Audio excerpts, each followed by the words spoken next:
Analyst joining us on the program. Reg, how are you? I'm doing great. First of all, hold on. Paulie, did you just say and question first ballot Hall of Famer, 16,000 yards? Seriously, Paulie? Yes. First ballot, easy. Would that be like an NBA player averaging 16 points a game for 20 years? Or is that better than that? He's an... If you average 16 points for 20 years, yeah, you should be in the Hall of Fame. Consistency. Really? Is Joe Johnson a Hall of Famer? No, but he didn't average 16 points for 20 years. Well, but he averaged... What's Joe Johnson average for how many years? 16 years? 17? No, he didn't. No way he averaged 16 points for 16 years. All right. What do you got, Paulie? Joe Johnson in 20 NBA seasons averaged exactly 16 points per game. Hold up.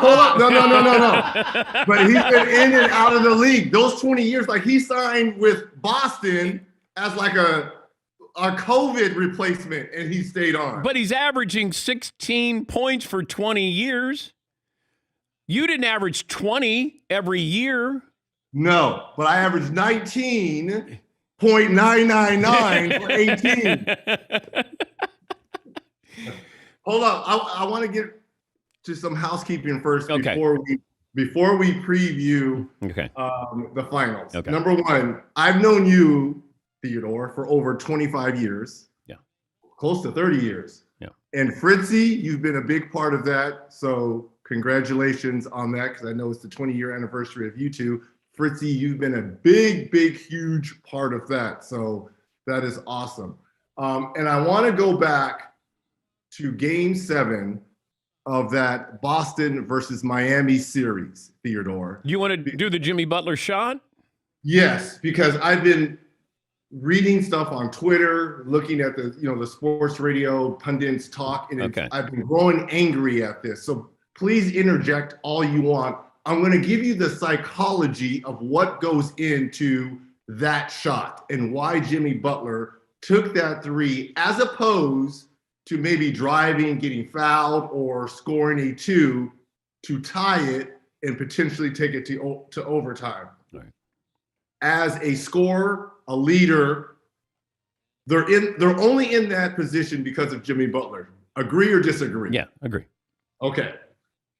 They were down 15 points. They had scored 13 points in a matter of a minute and a half to close within two. So they were completely gassed just to get into that ball game. Yeah. Now, if I'm Jimmy Butler, I am assessing this in real time, by the way, because I'm the man. I've got to look at the eyes of my teammates. Do I think we have enough? If this was to go into overtime. Now, remember, you're processing information like this. And when he gets the ball, the rebound, and he goes coast to coast, this is what he's thinking. I easily probably could have drove on Al Horford, who's a great defender, who's been an all-NBA defender, who can guard shooting guards and point guards. Or I could pull up for this three, potentially go up one, and put the pressure on them to score or whatever to take the lead. For people who have never laced up a shoe, bounced the ball, for them to say that's a bad shot, it just lets you know what idiots they are. Now, again, I will say this. At home, most of the time, you go for a tie and take it to overtime and let the crowd, that will kind of fuel you. But in this particular instance, the Heat had expended so much energy just to get back in the ball game. I'm just thinking, personally, there's no way they would have had enough to hold off Boston if it was to go to overtime. If he would have scored 2 points, got fouled, and they would have went to overtime. I don't think they would have won that game in overtime. You go for the kill shot when you have the moment. The kill shot was the three. It was a clear three, and I know his statistics aren't great, but I would live and die with Kevin Durant, LeBron James, Jimmy Butler, Stephen Curry, Klay Thompson, whomever, Jason Tatum, Jaylen Brown. I would live and die with those guys taking a kill shot, knowing all the circumstances that I just kind of told you, that's why I think that's a great shot. For people to say that was a bad shot, you've got to assess everything in real time as it's going. People don't understand that and the pressure that goes into that. I thought and think that was a great decision by Jimmy Butler. Go for the kill shot because you had nothing left. If you miss it, we know they're on vacation right now. If you make it, we're setting up a preview of them versus Golden State in the finals. That's my take on it. Being in that position over a bajillion times, 19.9 points over 18 years, Theodore. That's why I come up with that point. And look, exactly. You've been in the moment, so you speak from experience. But I wanted you taking the shot. With Jimmy Butler, he can beat Al Horford off the dribble. If you get a pull-up jumper, you're going to get that shot off. I thought Jimmy Butler was going to do a hesitation, blow by him. Now it's tied. Celtics call a timeout. Crowd's going crazy. Let's go over here. Let's get ready. We're going to put the pressure on them. If he misses the shot, then it's over. I thought it extended just a little bit. Now I'm going to put pressure on a rookie coach in the moment. Is Jason Tatum going to step up? Who's going to step up? And if we don't, we go into overtime. On our home floor, we'll get some energy from the fans. Jimmy looked good with the shot as well, Reg. Like it wasn't an awkward shot. Right. It wasn't, no. And he had space to shoot it. Yes, he did. All valid points you set up. My only thing is when you say blow by Al Horford. Al's backing up. He's on his heels, Reg. Like it was Daniel. Al Horford is a great defender. He's on his heels. He's backing up. He's on an island.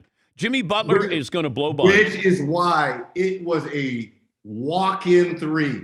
It was a walk-in three for Jimmy Butler. I get your valid takes, but I don't think they had enough in the tank. If he gets by, blows by Al Horford, ties it up, or gets fouled, makes 2 free throws, and they go to overtime, I don't think the juice of that building, because they were a one-man band the last 2 games. They really were. Yeah. And it was all Jimmy Butler. Well, Lowry played well.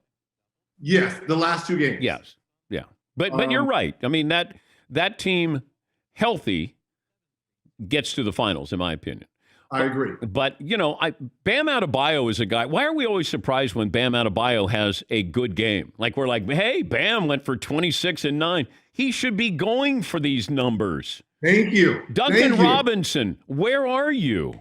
Yeah. Well, Duncan Robinson was it was all about Max Strus. Duncan Robinson never played at all, I think, the second half of the season. Crazy. Should they have reviewed that 3-pointer by Strus? Did his feet actually touch it? I thought he pulled a Sean Elliott. I thought he was hovering over it. Look, that's the age of... Well, they had to see enough to overturn it, but my problem is there has to be a time limit on when you can review something. I agree. I think too much time had gone by. Yes. Because there were so many possessions. They went to timeout, and when they came out of timeout, Van Gundy was explaining, whoa, that's a big play. They took that 3 off by Strus. I mean, things like that matter in the big picture when it comes down to closing time. We're talking to Reggie Miller. Much has been made of the Warriors' experience or the Celtics' lack thereof getting into the NBA Finals. And the point I've made is, you had 2 rookie coaches who beat the Warriors. Ty Lue did, and Nick Nurse did. And Udoka's a rookie coach. So, does it not factor in with the coach, but it does with the players as far as experience or lack thereof? It's not like you're playing on a neutral site. You're in March Madness and you go, oh, we're playing in the Metrodome. We've never played here. Now I'm worried about the shooting background. They played Golden State. They've been in that building before. What is it about you get into an NBA Finals? Was it that much different for you? And did experience or lack thereof hurt you guys? Experience always matters, and it helps, especially the later a series goes. As for coaches, and I think you and I have talked about this many times before, head coaches and coaching in general only matters this time of year in professional ranks, in professional basketball, because it's game by game adjustments. And you really can see who can coach and who can't. And it will matter the longer this Warriors-Celtics series goes. But I kind of somewhat harken back, if you're talking about a rookie coach in Ime Udoka, let's just set up where he is now. They play hard the last game of the year to get that number 2 spot, where Milwaukee could have played and got that number 2 spot and had home court advantage, and we'll fast forward to that. So they say, okay, we'll take the number 2 spot and have to face Brooklyn. When everyone was like, oh, no one wants to play Brooklyn. Kevin Durant, Kyrie, no one wants to see the Brooklyn Nets. What do? They sweep them. Oh, up next, the world champs. Oh, well, that's different from the Brooklyn and KD. You got Giannis coming in here. Down 3-2, have to go to Milwaukee and win a game on the road. They do that, come home and blow out the world champs in the second half to defeat Milwaukee. And then you've got the number 1 seed, probably the hardest working organization culture-wise in Miami, and they dust them off. That's why at this point, I'm taking the rookie chains off of Ime Udoka because... Are you picking Boston? Here's the problem I have in my household, Theodore. My son's favorite player is Stephen Curry. And it's everything around here is Warriors. Steph is Steph. I'm yelling at him to stop in the backyard, stop shooting 30-footers and shoot layups. Stop it. You're not Stephen Curry. He got a chance to meet Steph for the first time at All-Star Weekend, and it was the thrill of his life. So in this household, it's the Warriors. We're pulling for the Warriors. But my fiber, everything is having me point towards Boston and winning this in 7. It really does because... Well, you can say it to me. Your son is at school, so he's not hearing this. You're good. Like this is a safe space right here. This is it? Okay. I really do believe Boston's going to win this. Okay. All right. Don't tell Riker. Don't tell anyone else. This is between the Danettes and you, and just us, all right? Boston is going to win the series. What if your son said, Dad, who's a better shooter, you or Steph Curry? I would tell him Steph Curry. Okay. Would you really? Hey, we're told never to lie to our children, right? Okay. Charles Barkley was on yesterday, and he said you should work with Russell Westbrook. Could you make Russ a better shooter? I could work on his repetition, but I think Russ is who Russ is at this point in his career. But what is the flaw in that jumper? I don't think there's a lot of follow through. I think his mechanics are wrong. I think he holds the basketball in awkward positions, but that's okay because that's how he shoots. I always tell people, you shoot how you're going to shoot. I had an awkward release. That's just, they're like fingerprints. That's who you are. But you made those. He doesn't make them. Therefore, I would work more on his repetition. I don't think he puts enough time in his shooting. Truthfully, I think he shoots up to a certain point where he feels good, and that's it. You've got to shoot until you are exhausted, and then that's when the shooting starts. Yeah. That's when the shooting starts, is when you're past exhaustion. Yeah, I just wonder that you can't change him. You can. And he is who he is, and that's okay. I would just want to build on him being more consistent. And I just don't think he has confidence.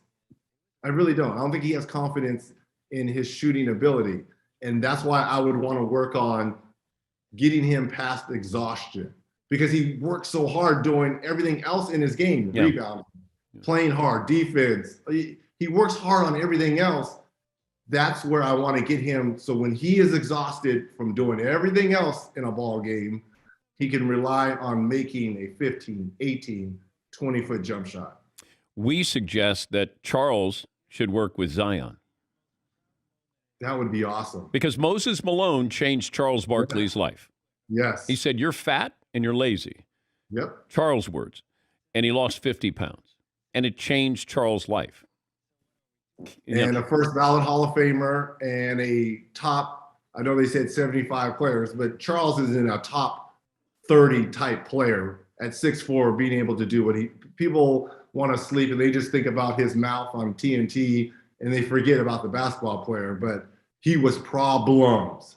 And that would be a great, if those two could work, because Charles would be brutally honest with Zion, because it's not only is it going to be on the basketball court, it's going to be what's going on in the kitchen too, right? Like, what are you putting in your mouth? Yeah. Like how your everyday 24-hour behaviors too. And Charles would be the first to tell you he wasn't, a role model and he didn't do things by the book. But what Charles did know how to do was dominate. And after he lost those 50, 60 pounds from that slight suggestion from Moses, there's a reason why he was a surefire Hall of Famer. Yeah, I don't know. It's hard because back then, if I gave you money, I might make a $30 million or $25 million mistake. If I give you $250 million now, look. Would you extend Zion and give him the full extension? We've had this conversation before. There's no middle ground, Reg. I know. And here's the thing. He's played 85 games over 3 seasons. 85. So the numbers are there that he's not going to be healthy. But Embiid played 60 in the first 3 years. Philadelphia was patient with somebody who had back issues. And New Orleans has been patient too. But New Orleans is ready to win now. That's a good young team. And I think you have to. I think you have to give them that.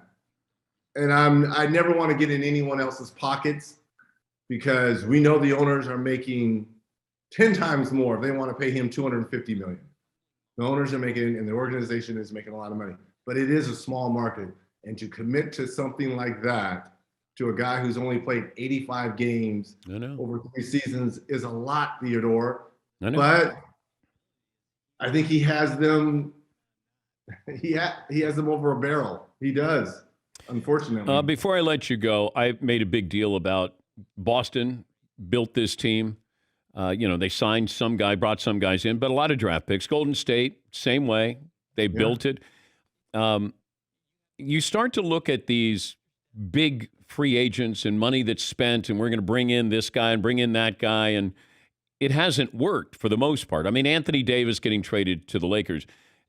It's easy. We're a copycat league where you go, okay, that's how you build a franchise here. Is this just an anomaly that these two teams meeting for the championship, are homegrown teams? No, because you've got to look at upper echelon leadership.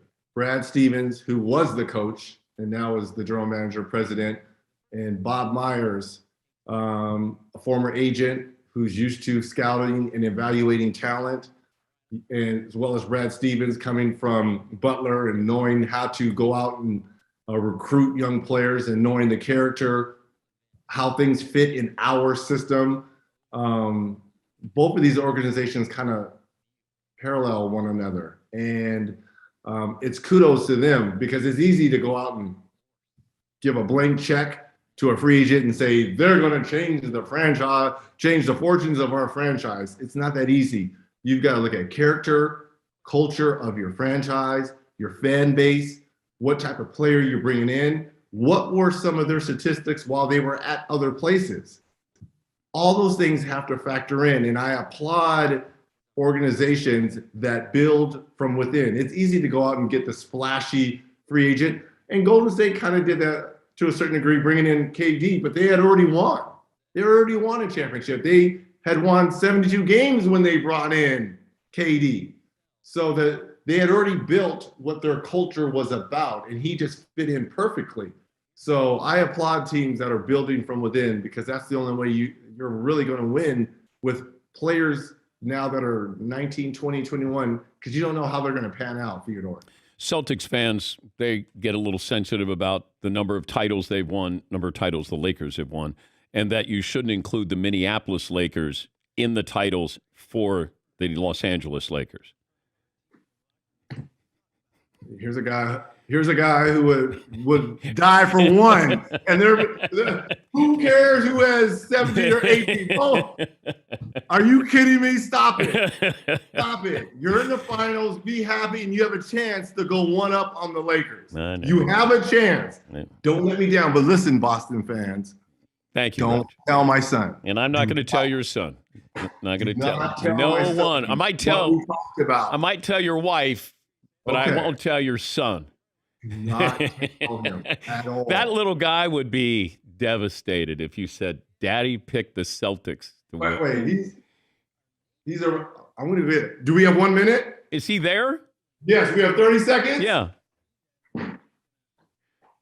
Oh no, Reggie's going to go get his son. This is TV debut. His son's probably a better shooter than all of us. You leave out probably. I know his son's probably a better shooter than some of us in this room. Uh-oh. Okay. Can you tell Mr. Patrick, who do you think is going to win between Boston and Golden State? I think Golden State's going to win. And why? Because they're a good team. Mm-hmm. And who's your favorite? Who's your favorite player? Steph Curry. Is Steph Curry a better basketball player than your dad? Yeah.